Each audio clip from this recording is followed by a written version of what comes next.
Welcome to another episode of John McEntyre Show Live. Today is Wednesday, May the 22nd, 2024.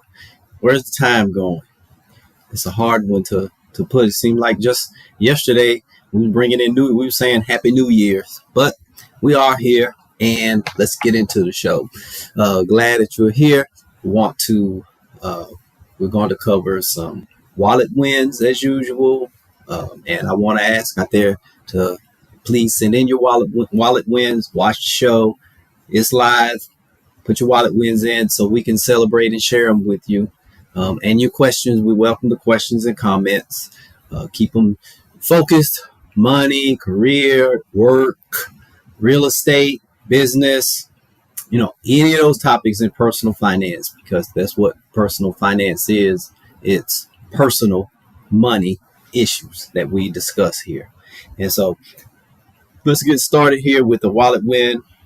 First one had someone paid off $116,000 of debt in 2 years. And on top of that, they saved about $31,000 in interest. So that is a wallet win. That's a serious wallet win. I don't know about you out there. I can get a lot done with $31,000 extra dollars. So that's a good wallet win. Next one. Finally have 6 months of living expenses saved in an emergency fund. That's a good wallet win. Most definitely. Most people, they're doing good. If they have one, which 40% of Americans don't even have 1 month of emergency fund saved. So to have 6 months, you're way ahead of the game. And that's also good. Third one, just invested in health insurance. This one came from Andrea. Said someone had actually lost their job, and when you lose your job, you have the option of keeping your health insurance and everything through Cobra. But as we know, people out there know, Cobra is expensive. It's very expensive. So Andrea, she was able to find a policy health coverage for a family that was cheaper than Cobra. So that is a wallet win. That's a serious win, because as we all know, and as we've said on the show plenty of times, that lack of health insurance is the number one cause of bankruptcy. One hospital stay, something like that, some medical bills, uninsured, and you're bankrupt. And it is the number one cause of bankruptcy, which leads to other things, foreclosures and, other situations, other bad financial situations. And so that was 3 good wallet wins there. Paid off $116,000 in debt. I tried to get them to give me that extra money, but they didn't want to go there. And I'm fine. I'm fine with that. They're happy. I'm happy. 6 months living expenses, good, and health insurance. Have the families covered with health insurance. It's always a good one. So now we'll get into the actual topic, which it came as a question. Which was, let me see. The question was,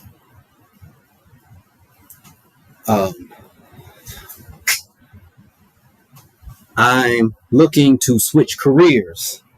It was a career question. It was actually a career question about the job situation. The person wanted to change jobs, and so they asked the question, what is the best way to actually change, switch careers or find a better job. So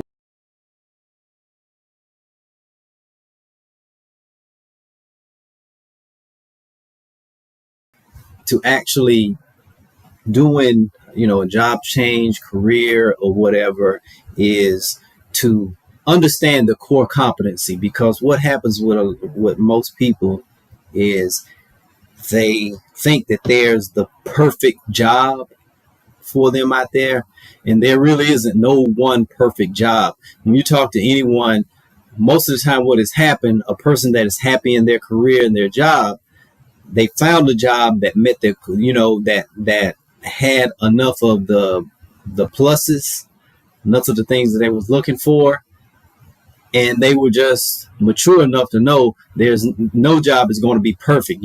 There's going to be a downside to any particular career or job. And so what you do, what I recommend, what has worked for me, what has worked for a lot of people that I've talked with, is understand your core competency. Because your core competency, meaning that what you do well, it fits in a lot of jobs. So you can take a core competency into a lot of different jobs. And so once that one, statistics have shown, if a person is working in a particular job or career that's really satisfying their core, where they're using their core competency most of the time, they're going to be happy. They're going to have a certain level of happiness. And then once the core competency is met, then you start sort of morphing the job to fit you and how you can work in it. So you have three people with the same core competency, and in the same job, they're going to do it three different ways, because now they're going to express their individualities on their particular style and how they're going to actually work, do the actual job. So once you find your core competency, just ask yourself, sit down, ask people. The best way is just ask people around you is, what do you feel I'm good at? What do you think I'm good at? Because most of what happens with everyone is what comes easy to you, we sort of take it for granted. It's just, we think because it's easy to us, it's easy to everyone, and that is surely not the case. I'll share myself as an example. I've shared plenty of times that I worked in factories, manufacturing, cotton mills, for lack of a better term, and retail. I worked in retail, and when I was in the factory, the jobs to me, they were easy, because there is a part of me that don't mind working with the hands, but I ended up in positions where I didn't so much work with my hands doing that. I operated forklifts, things like that. I was rarely like sitting somewhere sedentary watching a machine. I never did that. I was always in the warehouses on that, and I did a lot of interacting with people and moving in between departments and stuff like that out in the yard. Actually learned how to drive a tractor trailer truck. Didn't have CDL license for on the road driving, but I could move tractor trailers around on the actual company property. And so I learned a lot of different things and got to do stuff like that. But what was usually happening, what always happened in every job that I had in the factory, was I was always being asked to go into management, being offered supervisor jobs, management jobs. And I just wasn't, I knew that the factory work wasn't really for me. A career in that wasn't going to be my thing. I'd already knew that. I already had enough dissatisfaction where I didn't want to be in it for a long period of time. And so I would just turn those jobs down. But then one day I just asked. Well, I asked one of the managers, the department manager, and the supervisor. They brought me into the office, and they were like, we really, really think you would do well in this position here. And I was like, well, there's other people. I was naming some of my friends, my coworkers. They were like, yeah, they're good workers, but they wouldn't make good managers. They wouldn't be good supervisors. And I was like, okay, so what is the difference? Well, you work well with people. You get people to work together. Everyone's in your department. Everyone, the department of people that you're working around, everyone's, happy, and, you guys have fun and all of this. And they say it's because of you. You just bring that to the department. You're never upset about anything. You try to make sure everyone has what they need. And if someone's moving a little slow or something like that, you don't mind pitching in and helping and motivating them, moving them forward and all this. So it wasn't that it wasn't because I was good at the job, even though I was. It was the people skills, and it took someone to tell me that. I was like, well, I'm just having fun. I'm just going to have fun. I like to have fun and do all of this. Whenever it's time to do something, I'm ready to do it. But I don't want to bring a lot of tension to the situation. That's not my style. You have some people, they get things done, but everyone's so stressed out by the time it's done. The people kind of don't want to deal with the person anymore. And those are the type of leaders that lead by, they basically just lead by position. This is my position. I'm called the leader, so you have to do what I say. Mine is more of a collaborative style where everyone should know what they have to do and we all just get the work done. And so it took someone to tell me that. In retail, I was in retail, which was actually a grocery store. I ended up being asked to be a manager of a department, and I was like, no. And part of it, I was still in school. I was still in high school, as a matter of fact. And they were offering me manager, and I was like, no, I still have school and sports and all of this. Okay, well, we'll make you part-time. Can you be a part-time in one of the departments? I was like, sure. You're going to help. I mean, they told me what I would do. And the same thing, it came across again. I've been told that also. Everyone just likes you. The customers, they come in the store, they if they need something, even in a different department, they will come to you before they actually go to that department head and everything. And they would, if you wasn't there, they would come in and say, hey, is John here or whatever? No, he's not here today. Oh, okay. Well, I'll come back. Well, it's something that you was looking for. No, I'll just talk to John about it. That was a people skill thing. It was just nothing to me. It was just getting along with people. I'm in a small town, and basically just a lot of small town people are just that way. As a matter of fact, where I'm from, Forest City, that's actually what it's called, small town friendly. So pretty much everyone there is friendly. With the entire county, in the western part of North Carolina, that was just a small town way. We're a little bit too close together to not get along. So everyone just got along. People voted different. They looked different and all of this, but that didn't matter. Everyone just got along. So no big deal. So we just learned it by just being in those environments. I get into real estate, same thing. Where your number one skill is, you just get along with people. And you do understand real estate. That's because I've been around it with my brother and business with my father and everything. It was just natural stuff. It was just the environment of learning what to do. Well, that's a core competency. It took some people to tell me that was my core competency. I had to tell those stories and share my story because that's the best story I know, is my own of core competency. So each one of the jobs, I was happy, but I still had a high level of discontent because it wasn't exactly what I wanted to do. Once I got into, real estate, talking to people, that's where I like being the most. I can be by myself, but I work better when I'm, on teams and everything. And I'm not afraid to lead a team, and that's what I was told. You're not afraid. A lot of people will shy away from it. I'm like, no big deal. Okay. What is the objective? What are we trying to do? Let's get it done. That's a core competency. So once you understand a core competency, then you move to what is your preference. Preference is, do you prefer to work with data? Do you prefer to work, and when I say data, do you prefer to work with numbers or words in data? Do you like tracking data or do you like recording data? And then you move there. Do you like working with your hands, mechanical? Do you like to build things, or are you an artist? Do you like to draw? Do you like to do stuff like that with your hands, or whatever?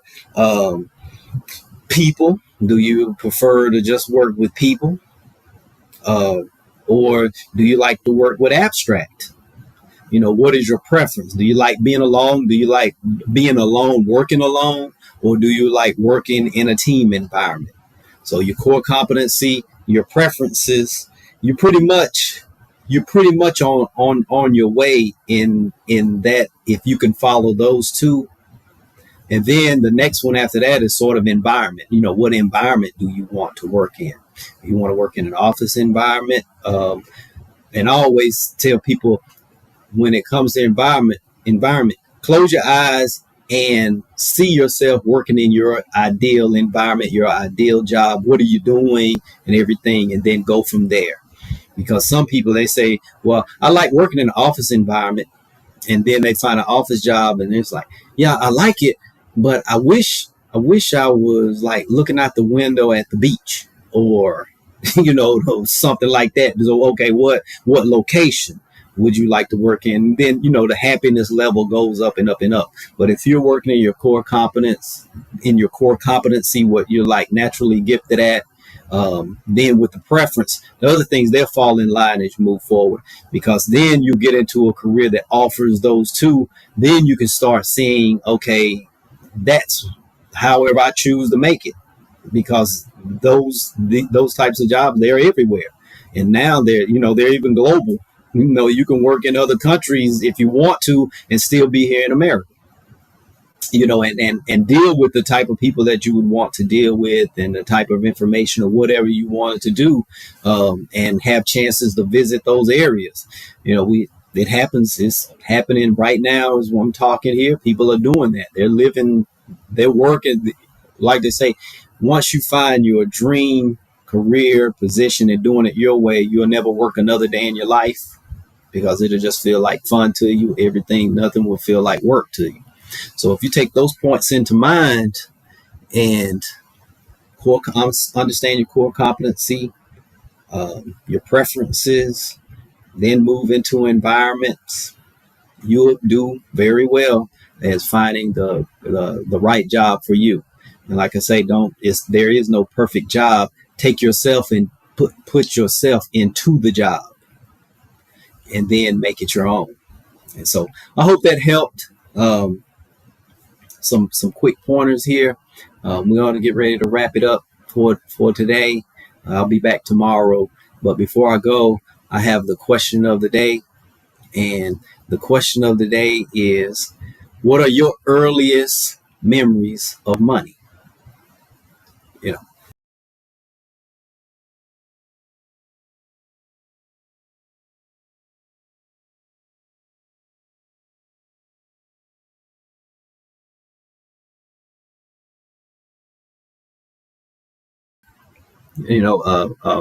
Some money for work, or an allowance or something like that. Did you find money? What are some of your earliest memories of money and learning? So that's the question of the day. Interact. Go to YouTube, Facebook. Go to Facebook pages. You can go to I also have Andrea McIntyre's page hooked up, connected here. So you can even if you're interacting with her, you will see it also. And don't forget to share those wallet wins.